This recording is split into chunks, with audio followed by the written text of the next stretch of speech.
Olá, bem-vindos ao canal, sou o César Cremonese. Hoje eu queria falar um pouco do estado de coisas que está acontecendo aí no Brasil. Hoje nós estamos no dia 20 de março de 2021, um ano de pandemia, e as coisas parecem só piorar.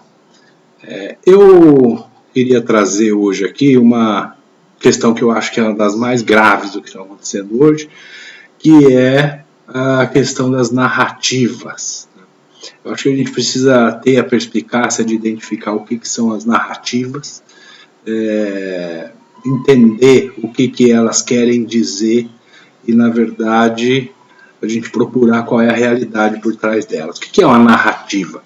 Narrativa é a criação que se faz de termos que não querem dizer absolutamente nada, mas que tem um apelo emocional nas pessoas. As pessoas acabam concluindo alguma série de coisas a partir de um termo que na verdade não significa absolutamente nada.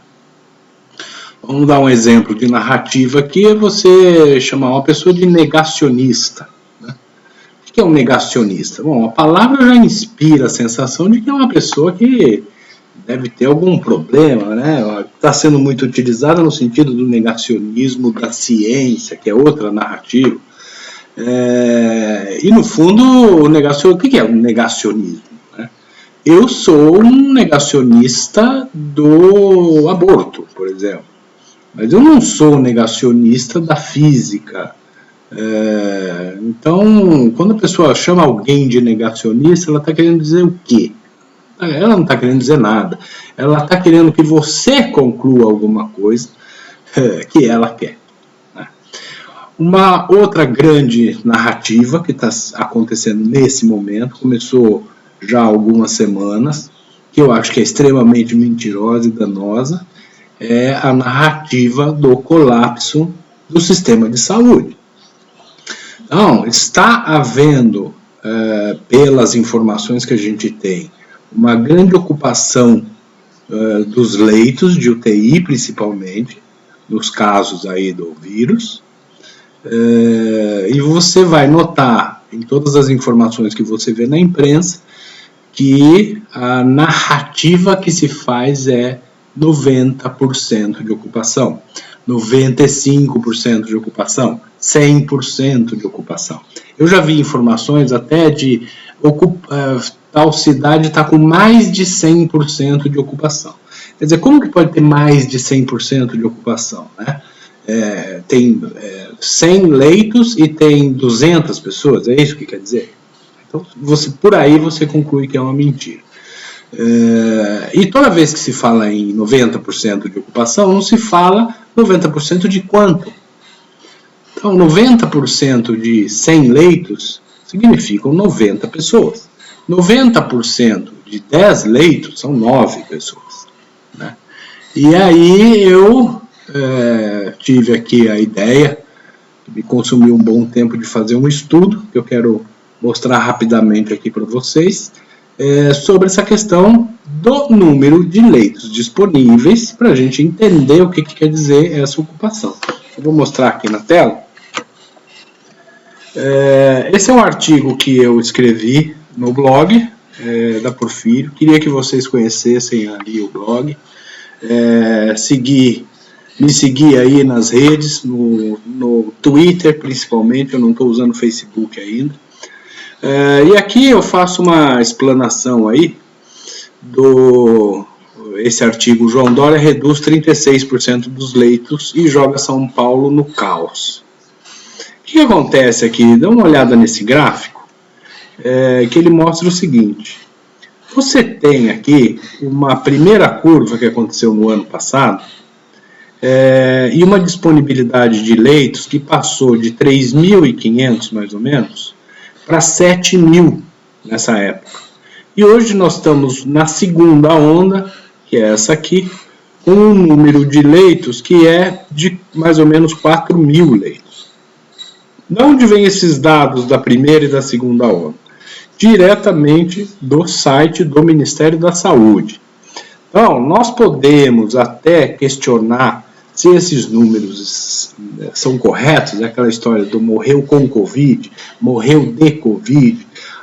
O prefeito de Aparecida esses dias mostrou que o número a ocupação do leito leva em consideração quem já tem o diagnóstico de Covid e quem está com suspeita. Quer dizer, a pessoa está internada por algum motivo, né, por algum sintoma, há uma suspeita de que ela tenha o Covid, deve-se estar no período ali de fazer testes e tudo mais, mas não tem uma confirmação. Só que entra como ocupação do leito por Covid. Voltando aqui, o que a gente tem, que a gente observa aqui na frente?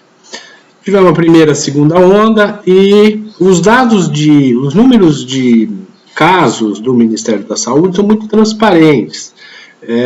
Você baixa um arquivo, para quem entende um pouco, é um arquivo de dados, que é um CSV. Depois você consegue fazer uma compilação dos dados em Excel, que foi o que eu fiz para gerar esses gráficos aqui. O problema começa lá na frente, quando você vai ver, tentar procurar as informações oficiais do Estado de São Paulo sobre o número de leitos que estão disponíveis na cidade. E você não consegue chegar, você não tem dados oficiais no site oficial disponibilizando número de leitos históricos, por exemplo. Semana passada, semana retrasada, as outras semanas, você não tem essa informação. O que eu tive que fazer? Procurar através de notícias para ter uma ideia de como que isso estava acontecendo ao longo do tempo. Então eu localizei uma notícia, inclusive no site do Estado de São Paulo, quer dizer, um comunicado à imprensa, um press release do governo de São Paulo, dizendo que, no ano passado, dizendo que o Estado tinha conseguido subir de 3.500 leitos de UTI que ele tinha antes da pandemia para 7.000 leitos, que seria então a quantidade de leitos, que eu imagino 7.000, alguma coisa por aí, que o Estado de São Paulo teve no ano passado. Então, a gente observou naquele gráfico ali, aquele primeiro gráfico, que você tem uma onda, a primeira onda, e o número de leitos suportando aquela onda. Então, aqui em Campinas até teve várias entrevistas do prefeito, eu acompanhava as coletivas do prefeito, e ele deixava a cidade absolutamente tranquila pela disponibilidade de leitos. Tinha que tomar as providências, os cuidados, o isolamento e tudo mais, mas não havia um estado de colapso. Eu não me recordo dos números do ano passado, era alguma coisa de 65% a 75% de ocupação, quer dizer, Campinas estava com 600 e poucos leitos no ano passado, agora está com 400. Por notícias também, a gente não tem dados oficiais, quer dizer, falta transparência completamente, não tem os governos estaduais e municipais não têm transparência nenhuma. Você também não vai achar o número de leitos disponíveis em informação do Ministério da Saúde, porque os estados não estão enviando. Tanto que a PGR fez uma solicitação para os estados enviarem informações sobre isso, inclusive o que fizeram com os hospitais de campanha.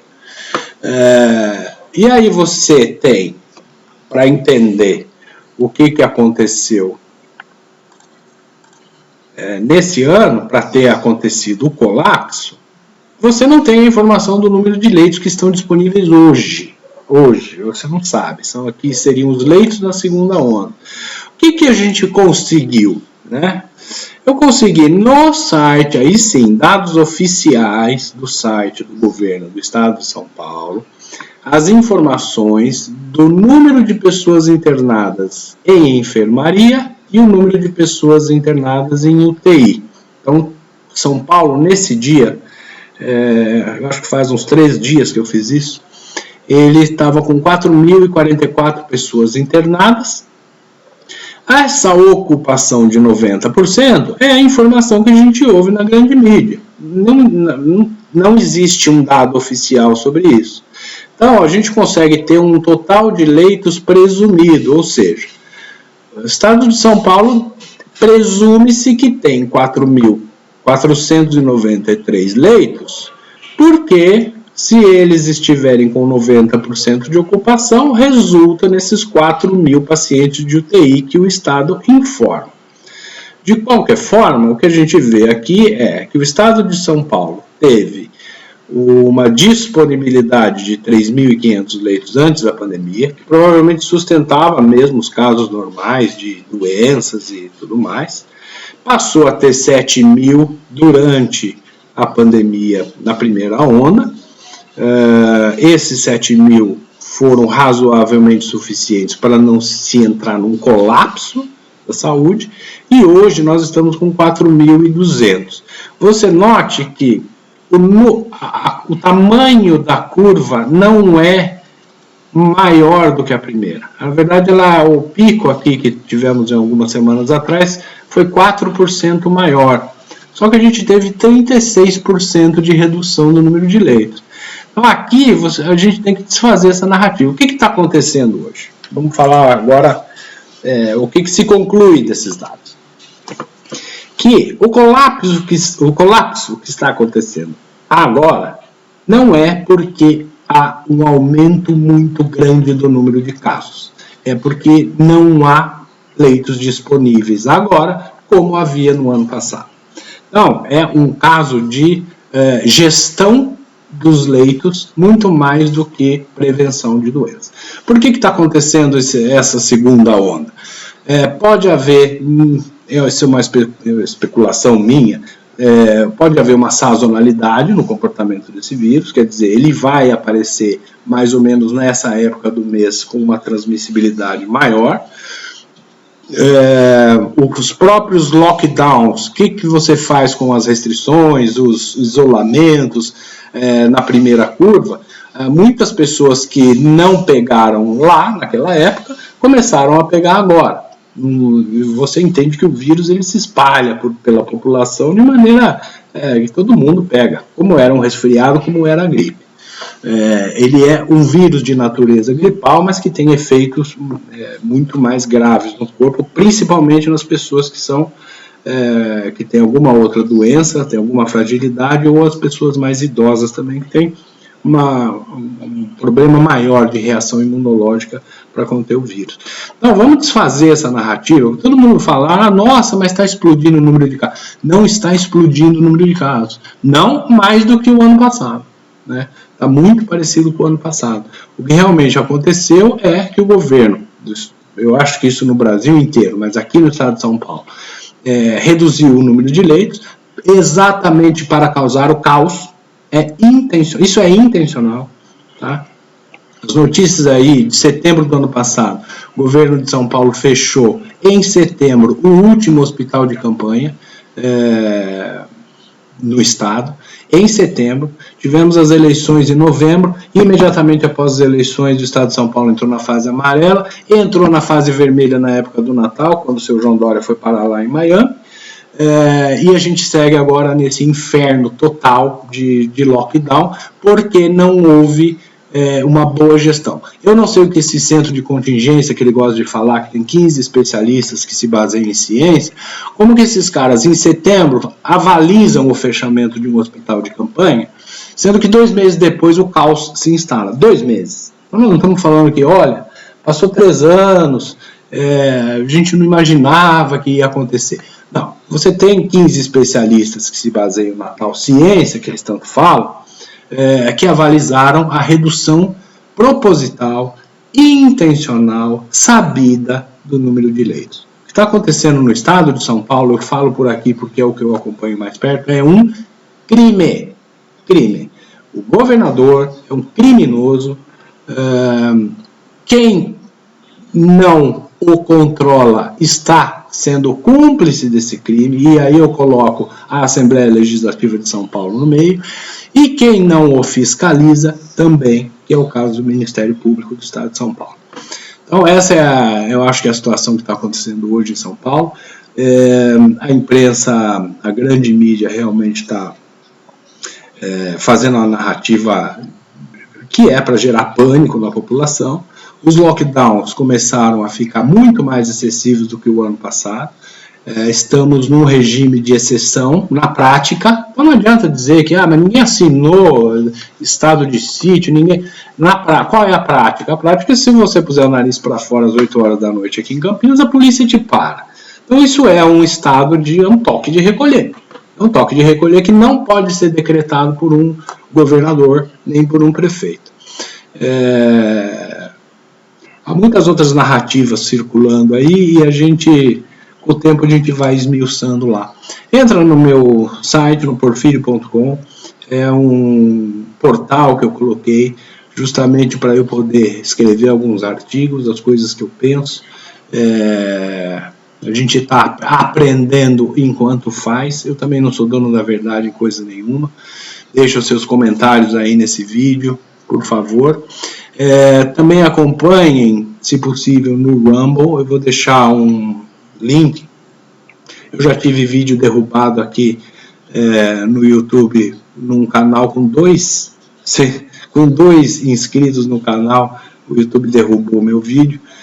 Então eu também reproduzo esse mesmo vídeo lá no Rumble, que é uma plataforma americana que é mais tranquila para a gente ter aí um pouco mais de liberdade de expressão. Tá bom? Porfirio.com, estou no Twitter com o @porfirio5, CésarNC21, me sigam lá. Vamos tentar pelo menos entender melhor as coisas como elas estão acontecendo, se a gente não puder, como a gente não pode fazer nada para resolver. Obrigado.